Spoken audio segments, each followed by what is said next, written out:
Hello everyone, and welcome back to my RP-0 playthrough using Race into Space. And I'm just going to quickly sync up and see if anything relevant has occurred. Seems not. We're now up to day 100, the 9th day of April, 1953. So let us survey what contracts we have to do soon. Active. We have crewed lunar flyby. We have until the 8th of March 1955. We have to finish making our ComNet before 1956. That's a while. We have to do a lunar sample and return before 1954. We have to do a lunar landing before August 7th, August 7th, 1953. And our Venus flyby is still in progress. So, and we still have $500 million saved up, because I accepted some very high payout contracts last time, high advance contracts. Yeah, so let's look at what's going on. So flight control unlocks in 20 days. Halo 2 finishes also in 20 days. And Cythera 1 arrives at Venus arrives 12 days out from Venus in 23 days. Let's go look at its trajectory, and let me also clean up some of the debris from before. For example, we don't need our upper stage, which is now effectively in something close to a Molniya orbit. Not high enough inclination, but its period is about right for Molniya orbit. So let's get rid of that. Bug 4 we also don't need. That was the spent upper stage used for the Bug 4 mission. Eagle 3 was the spent upper stage from Eagle 3. Cythera 2, I'm going to rename this so I know what it is. I believe we joked about calling it Cosmos, so we're going to call it Cosmos. It is now Cosmos 1. Oh, these are the spent upper stages from prior Eagle missions. We can get rid of them.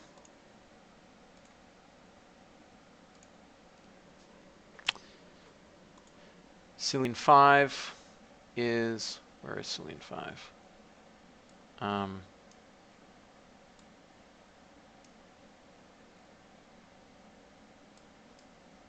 Did it never... Oh, right, it's the thing that never left Earth orbit. So technically it was Cosmos 1 and the other is Cosmos 2. So let's fix that right now.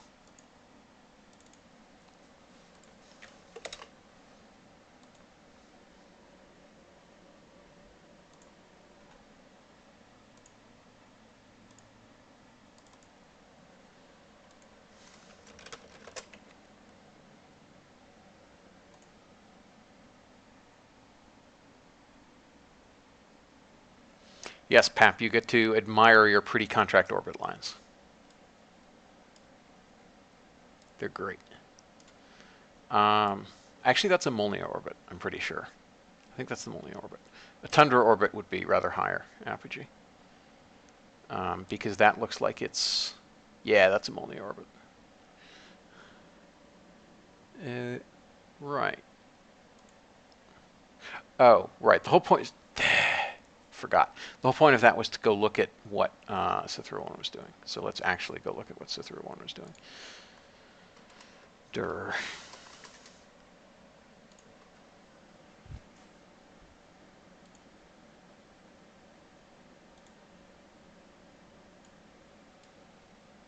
Okay, Cythera 1. Hanging out here.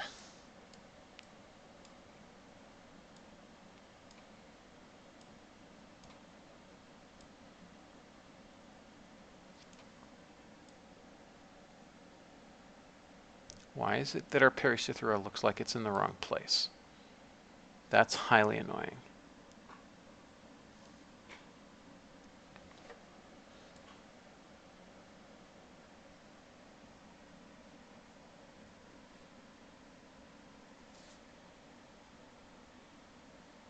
Maybe it's 30 days to Pericythera. Pericytherian, whatever it is. I think I've actually heard both. Not sure. Anywho, let's go ahead and get that complete and roll it out and unlock flight control.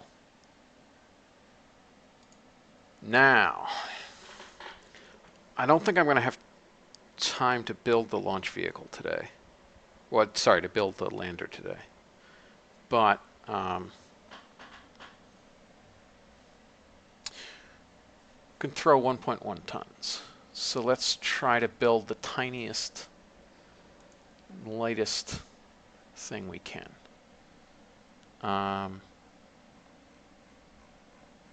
So let's start with Selene 5.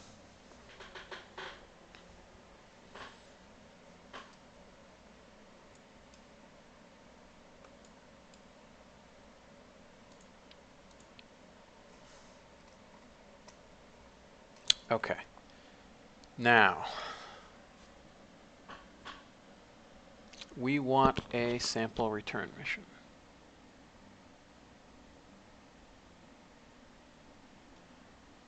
Pap asks, is there an easy way like we do with adding non-RP-0 to use MM to add the mod name and description? No, because you don't actually know what the mod name of a part is. Like Module Manager, when looking in a there's nothing in a config node that says, unless the manufacturer field is the mod name, like how, you know, like RealChute parts say they're from WenkTech or whatever they are. And SDHI parts say they're from SDHI, and FASA parts said they were from FASA, but we, of course, changed them to be the actual manufacturers. So, yeah, there's no real way to know. All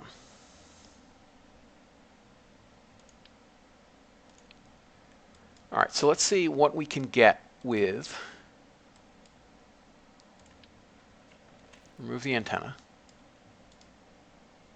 Make this service module.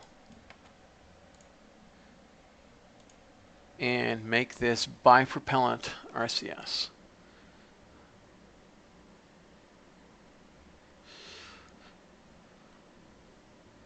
I think I'll go with MMH.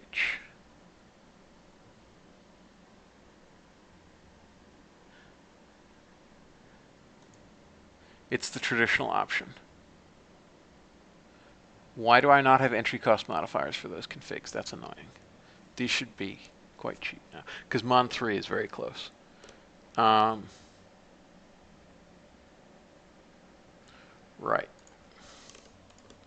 And we still have crappy 1959 era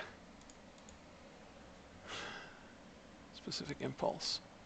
Oh yeah, and we need to convert these over too, don't we?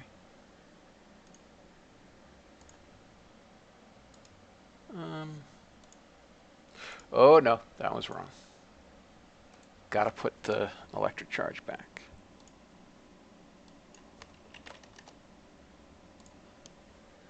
And then the rest with NTO and MH.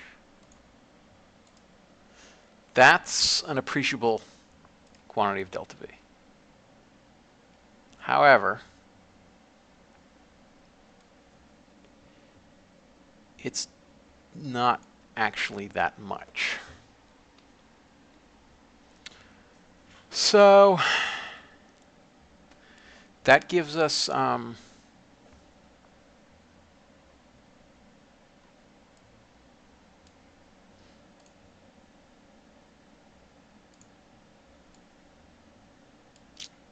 right. That gives us 5.5 Gs.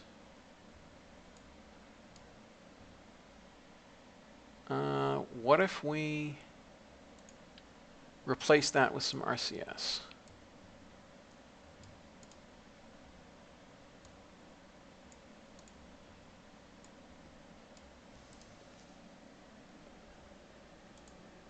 So that yielded 5.5.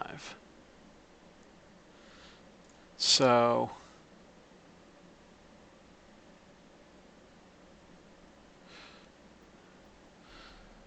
that's, I think, 8 of these equivalent.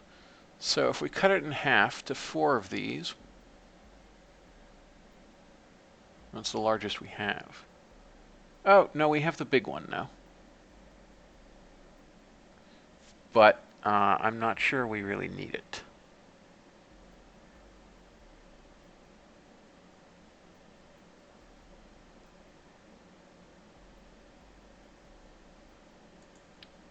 Let's try 3 of these.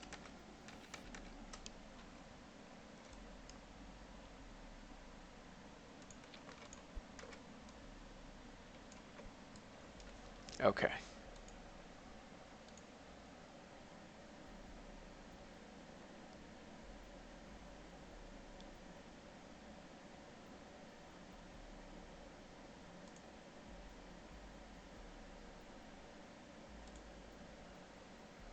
Okay. Now, tragically,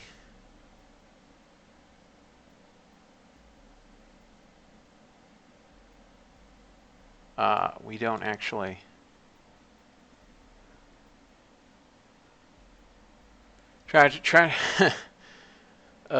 What is the surface gravity on the moon anyway? I don't actually know this. It's like, what, 0.1 G, I think? I forget. But I think 138 versus, let's see. Yeah, so yes, we have a liftoff thrust weight ratio of 2.0 with these things. So that's fine. That should be enough. Pap asks, when the yellow line in far is slightly above the line, does that mean my rocket will tumble? What matters is not where the line is, but the slope of the line. If it's sloping downwards, then you're stable. If it's sloping upwards, then you're unstable, but you can probably get by with your thrust vectoring engine to have enough control authority to deal with its instability. Like, if you remember the graph from, well, I'll tell you what, let me just put this back on and see what Far thinks about it. Nothing good, I would bet. Oops, oh geez. Symmetry. Symmetry's fun. Yeah. All right. Far, what do you think about this launch vehicle? So, as you can see, this launch vehicle is quite statically unstable, but because I have enough control authority from these engines, it's never been a problem. If you, as long as we stay close, because see right here, there's not much torque going on because we're close to 0. If we were at 25 degrees angle of attack, then our engines would have to fight very, very hard indeed to try to counteract the pitch moment. So as long as you stay closely aligned and you have good control authority in your launch vehicle, then you can be quite unstable, as this shows. Okay.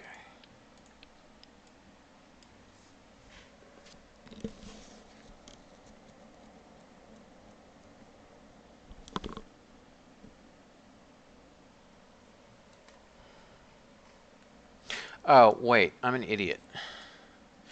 This stage is not...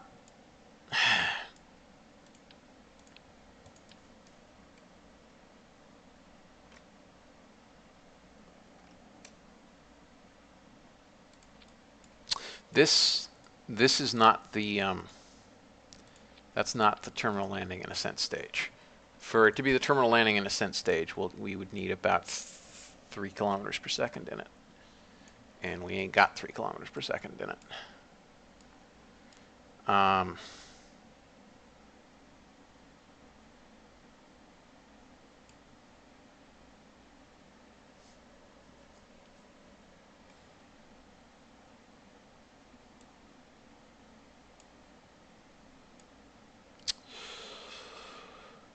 Yeah, even with bipropellant thrusters. I'm not sure this is going to be viable yet. We might need to throw a lot more than a single ton. We can dock though. So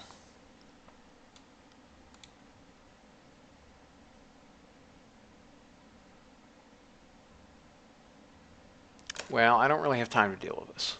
So we'll lose like a couple days build time by doing the launch.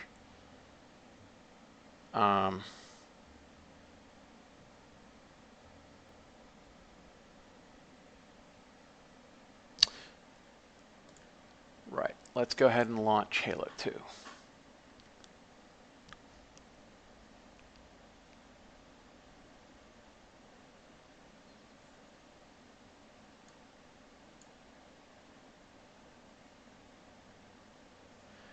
Now, this is where it's going to get a little tricky.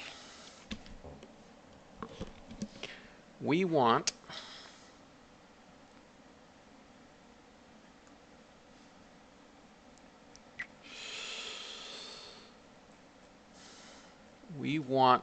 Halo 1 to be 120 degrees opposite to,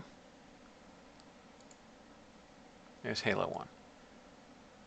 It needs to be 120 degrees opposite to the opposite side of where we launch from, where that will be in 5 hours. So let's compute this.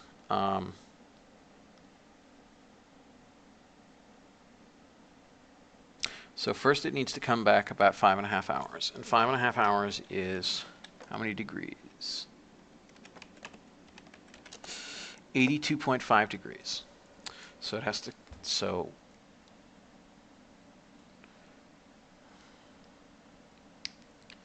right, it will advance 82.5 degrees during our trip to geostationary altitude. Also,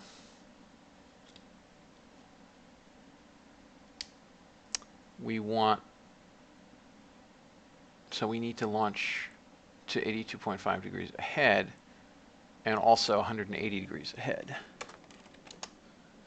So 262 degrees. So basically, we want it to be 90 degrees behind us when we launch.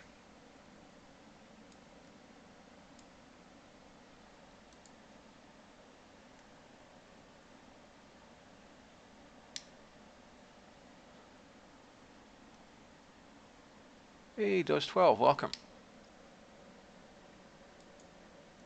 All right, we're going to warp until dawn so I can see what's going on here, because we'll be right on the Terminator, so now we can actually see what's going on today.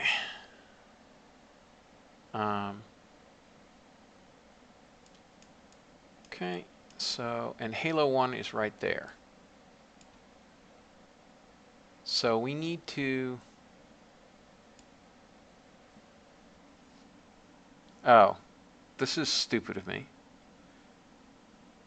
Well, this is for naught because, of course, Halo 1 is geostationary, so it's staying at a fixed longitude anyway.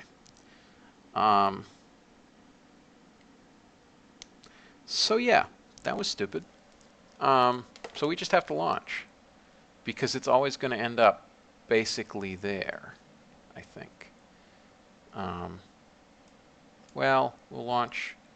Yeah, no, we'll launch and we'll be quite close to it because what's happened is we'll launch, we'll put our apogee about here, and then it'll take like 5 hours to get out there, under which time it will advance to there.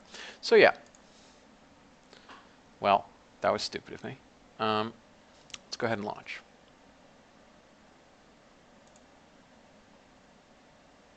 Let's also go ahead and duplicate this. So we have Halo 3. Although we have to launch our landing mission soon. I have to fish or cut bait on that. Decide whether we're going to try to do a sample return or not. And I think we probably can't.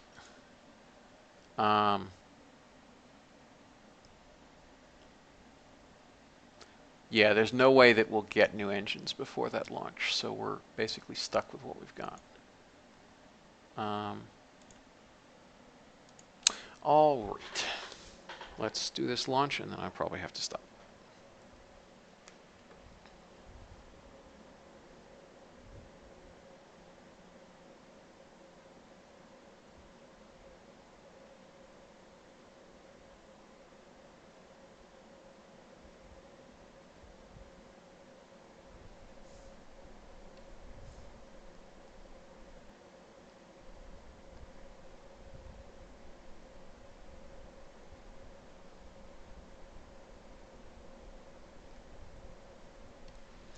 Okay.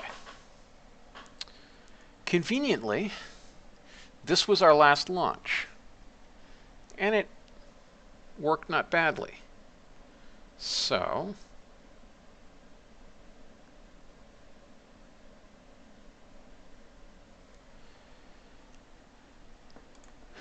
let's fire things up and go.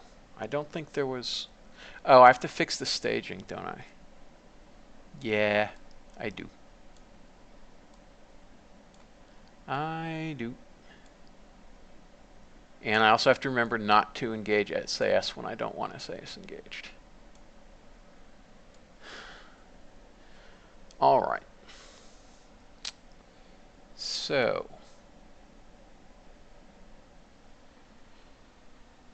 is that looking, that's looking fine. So, let's ignite and be on our way.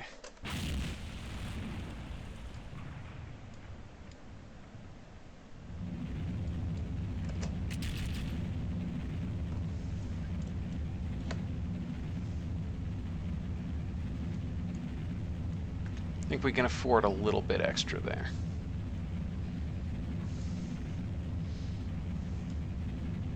So actually, this looks a lot like Juno 4, now that I think about it. Just a two-engine version of Juno 4.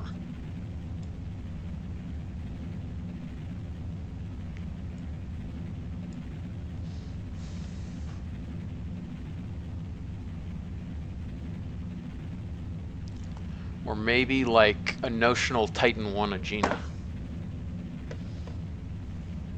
Given that that's actually what this is. Because as we've described, this is basically Titan 1. And we did just put Agena B on top of it. So...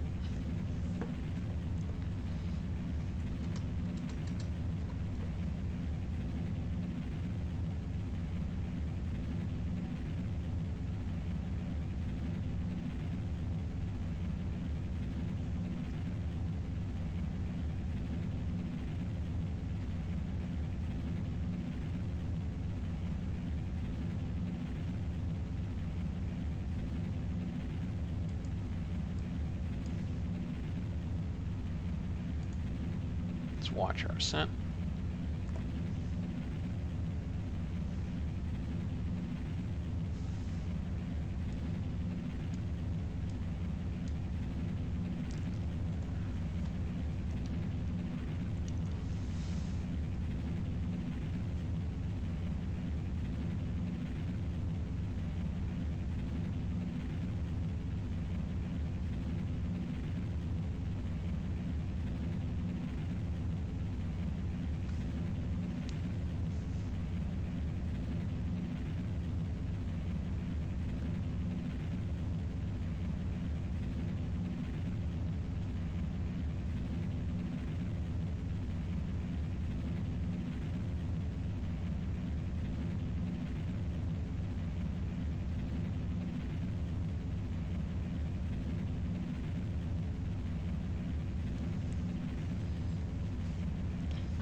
Man, look at that plume. That's an impressive plume. It's looking kind of bluish. Never noticed that before.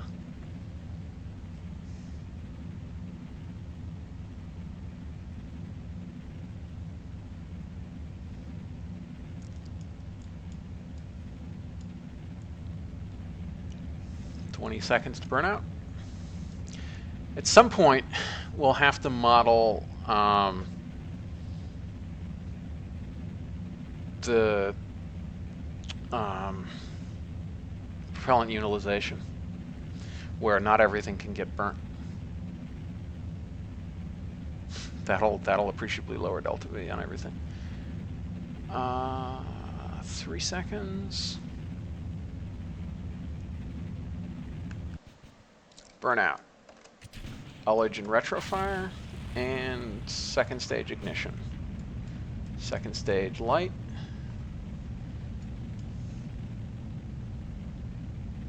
Man, that first stage did not give us a ton of delta V, did it? But them's the brakes. Let's pitch up slightly.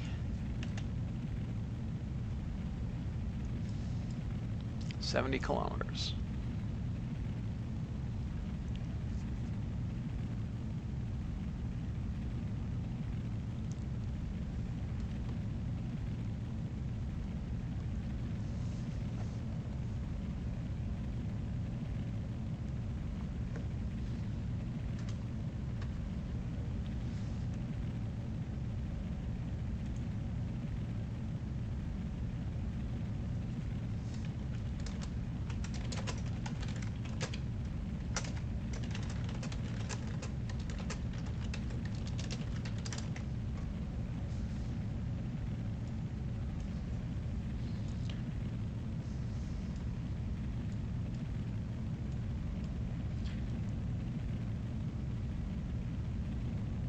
Good enough for fairing sep. There's our happy little probe.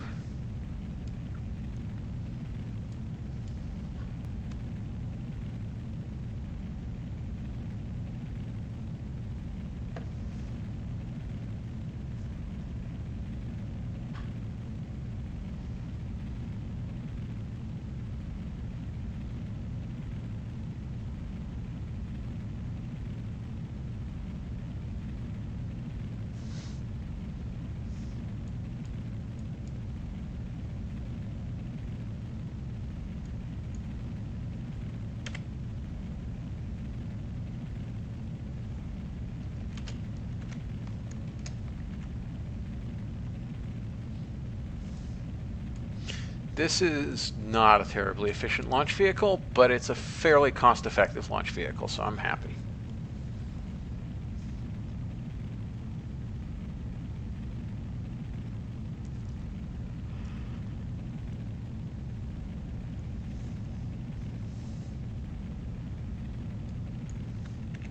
Let's up pitch slightly more. I'm distrustful of that apogee.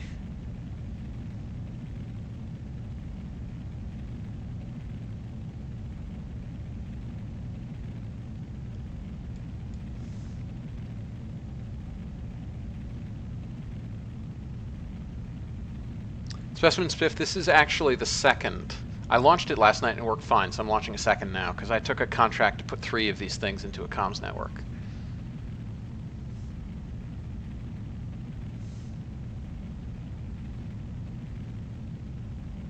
Technically, it was a medium Earth orbit comms network, but we're launching to geostationary because why not? Pap, I think that might mean that the reward for that contract is a little high, given that it really should only cost about maybe 3 to 5 million a pop for medium Earth orbit satellites. This is enough to pay for like 5 or 6 GEO satellites, I would say. The advance was like 115 million, I think.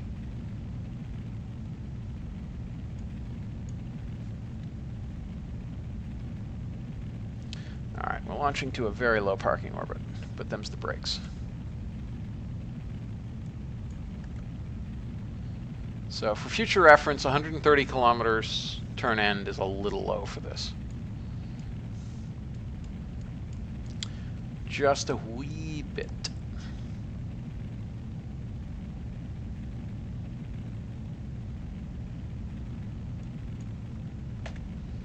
All right, we're going to pitch up a bunch more so that we have plenty of time left to burn the Agena. Oh, I'm sorry, it's the Bengal. Everybody knows it's an Agena, but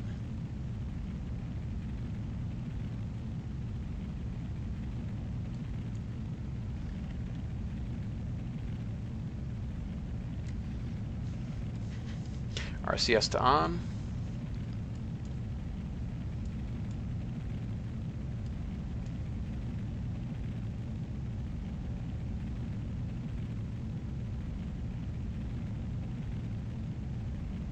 Two seconds to burn out.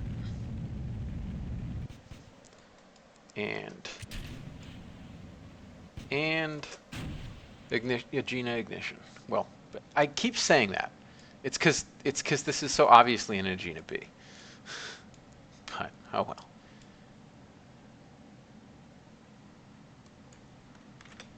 Let's pitch up.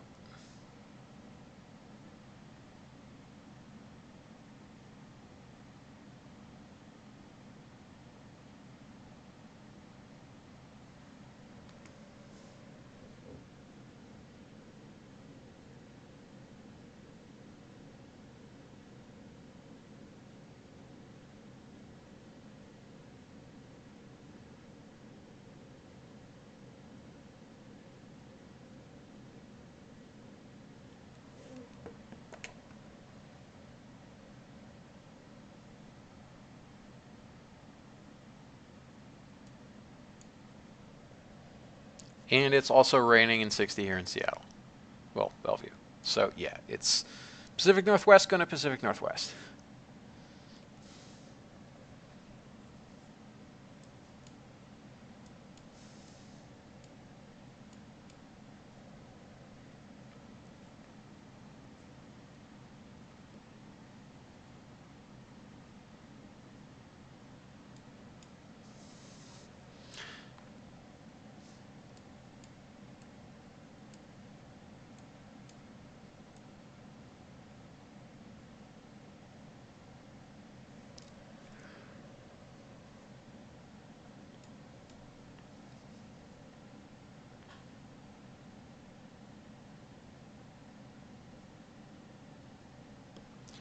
Whoops. Let's pitch down.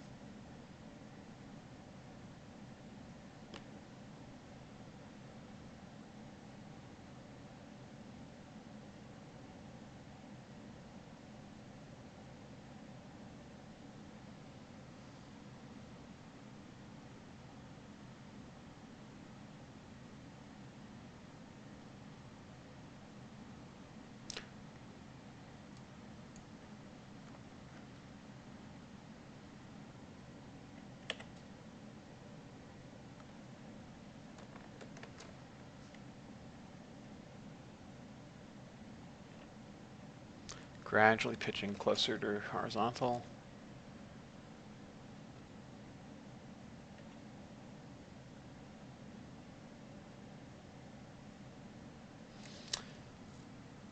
meters per second to go.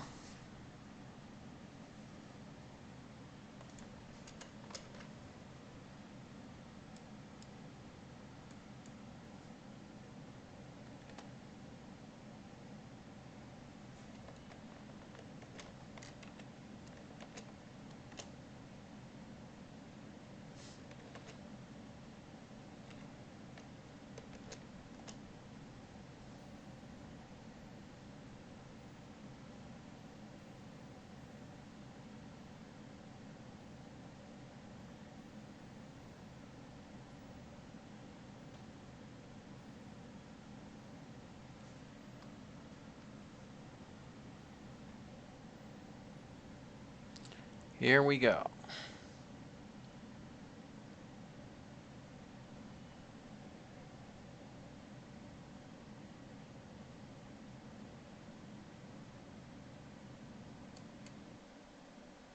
There. That's quite close to circular.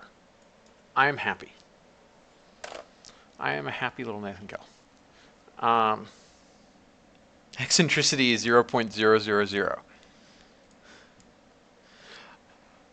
That's going to make life easier.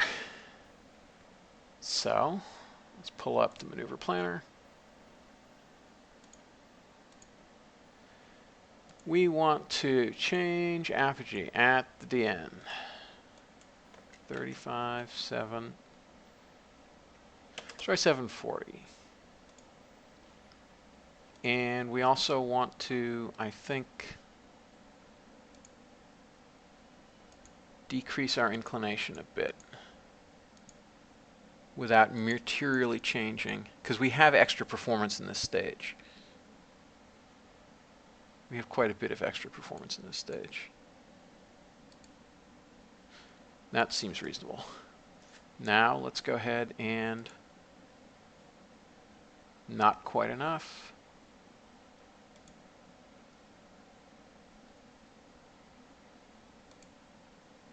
How's that looking? That's about right.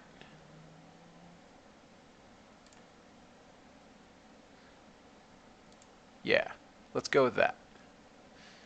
All right, so we have excess performance in this stage, which means instead of doing the entirety of our inclination change at apogee, where it's much cheaper, we are doing a good like 5 degrees of it here, where it is expensive, but combined with our perigee kick, which was almost 2.5 kilometers per second, we're putting 1,400 meters per second of normal burn in, and it's costing only 400 meters per second more than it otherwise would.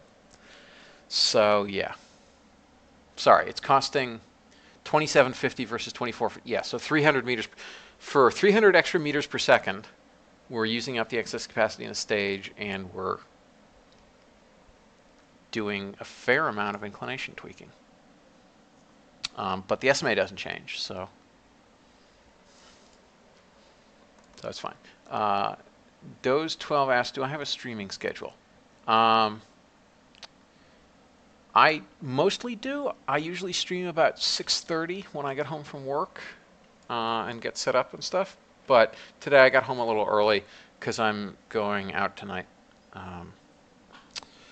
So on the weekends I usually stream more like 2:30 or 3. This is all Pacific time.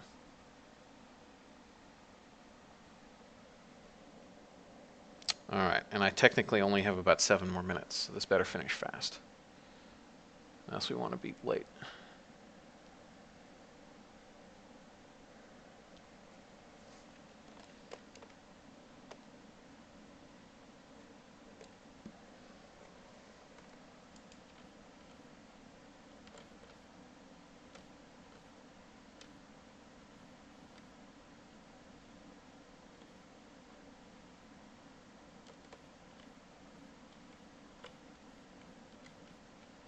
Okay. Align for perigee kick. Oh, son of a gun. I forgot to turn that off, so now we've strayed quite far from alignment. Wow, it's 3 a.m. there? Oh, yeah, you must, yeah, I'm sorry. It is on YouTube, but if you're, on the weekends you can catch me. Because I do try to stream every day. On the weekends it's usually about 2:30 or 3 that I start, and that's only like 11 or midnight or something, depending on what European time zone you're in. Well, if it's 3 a.m. right now, 3. Yeah, you must be, oh, yeah. Okay, so it's actually like 3:45 a.m., not 3 a.m.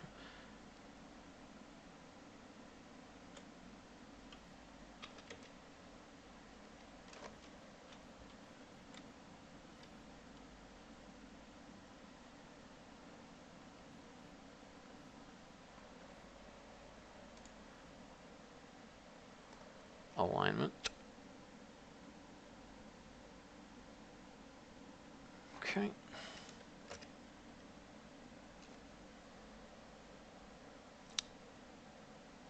That's interesting.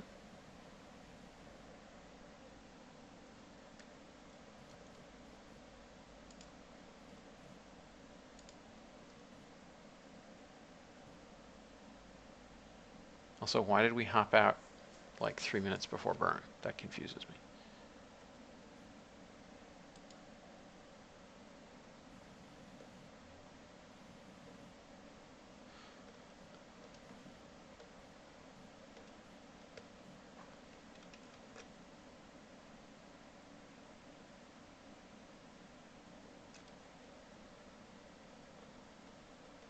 Okay, this makes more sense.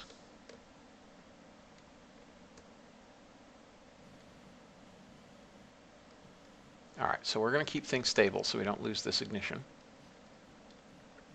at the cost of some hydrazine, but we have plenty of hydrazine for now.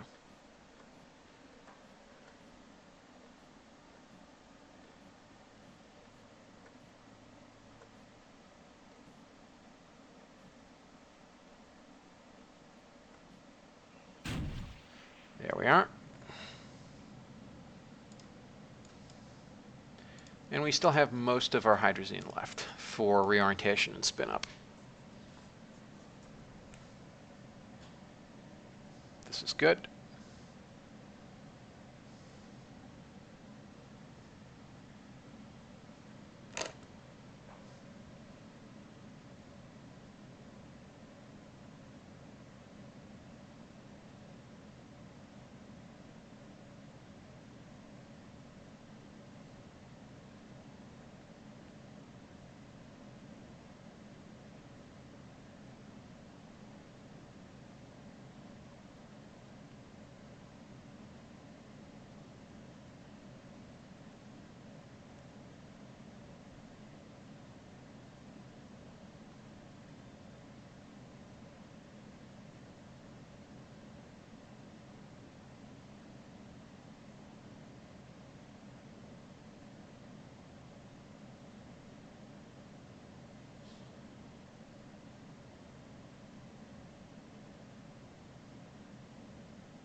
Okay, that looks just about bang on. So let's clean things up a wee little bit with RCS. 35.7. It's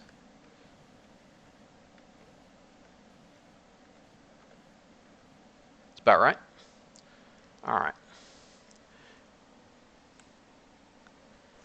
It is indeed another geostationary satellite. Okay, now let's activate this before we forget it.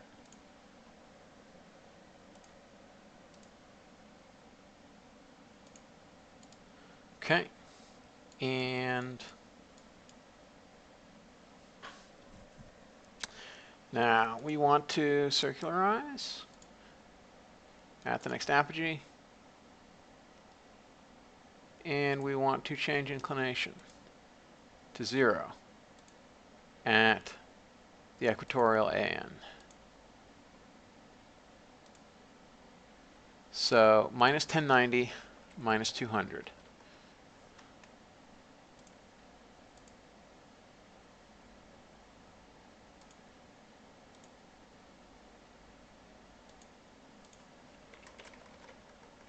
Okay.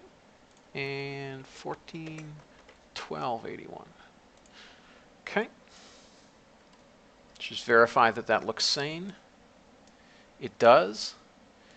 Now, we have to wait to be approximately the correct displacement from Halo 1. This engine model is from SSTU. Okay, let's orient.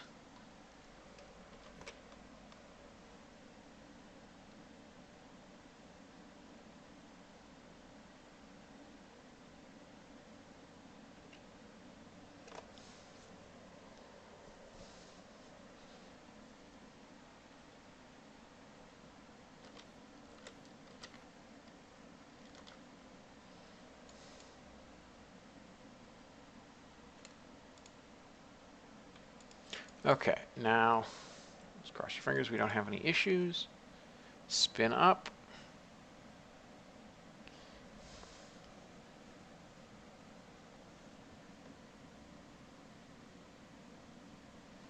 Slowly. And I have SAS off because of last time. I'm using MechJeb to keep us aligned. All right, I think that's enough spin up for anyone. Okay.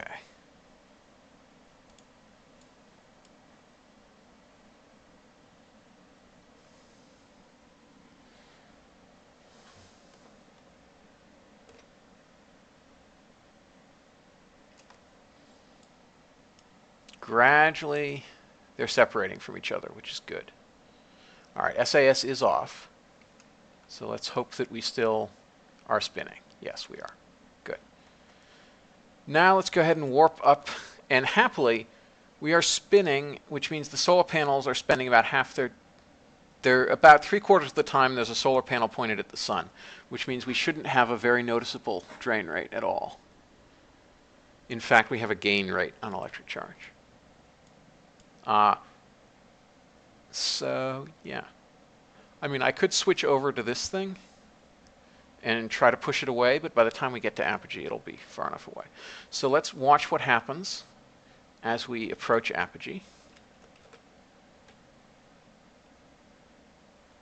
Where's Halo 1? Halo 1 is going to start catching up with us quite rapidly.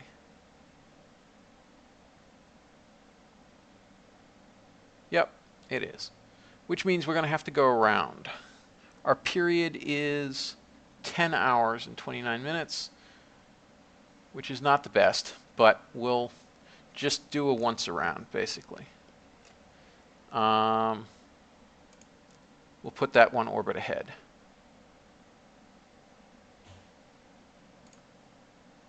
Let's go ahead and warp to the next maneuver.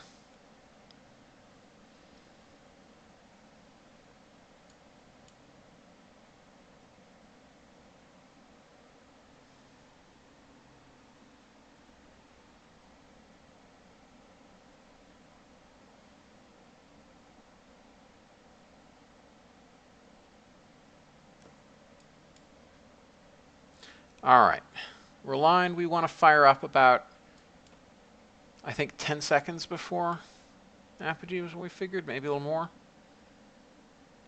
Maybe, I think more like 15, maybe even 20, because we've got a long burn to go on the actual upper.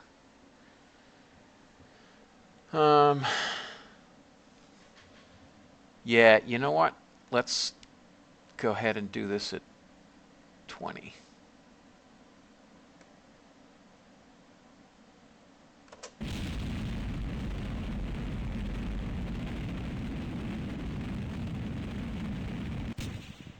Okay.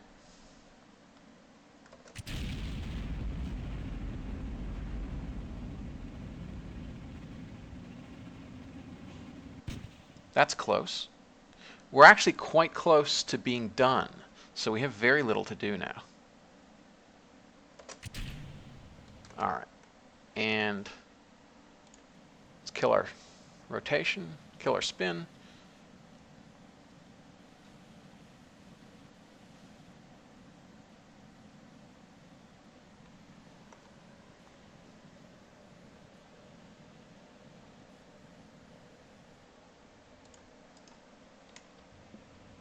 Oops, it overkilled our spin. Anyway, we need to burn in this direction slightly more.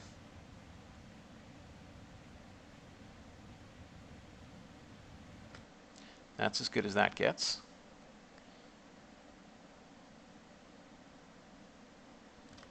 So let's go over to ProGrid.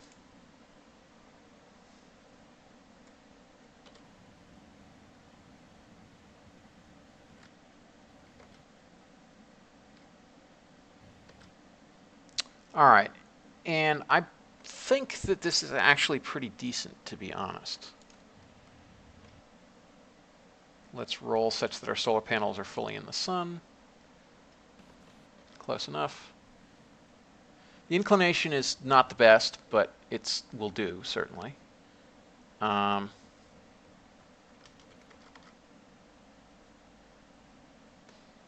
Okay.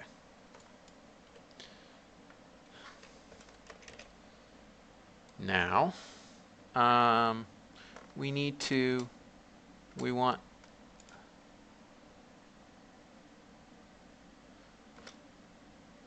whoa, no. That's too much.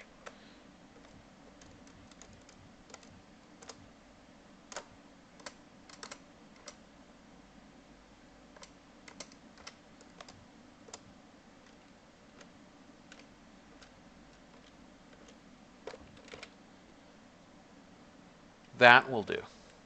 That's pretty close. And how are we looking in terms of, yeah, so we have this here. We'll put one here, and then we'll put one about here, and then we'll move one of these around a little bit. I guess Halo 2 we'll fix up later. But basically, we now have 2 satellites in position for this network. Where's the... Yep. All right, so we only need vessel 3. Great. All right. So with that, I'll bring things to a close. Thank you everybody for watching. I hope to see you again tomorrow when I'm at a more normal time. Have a good one.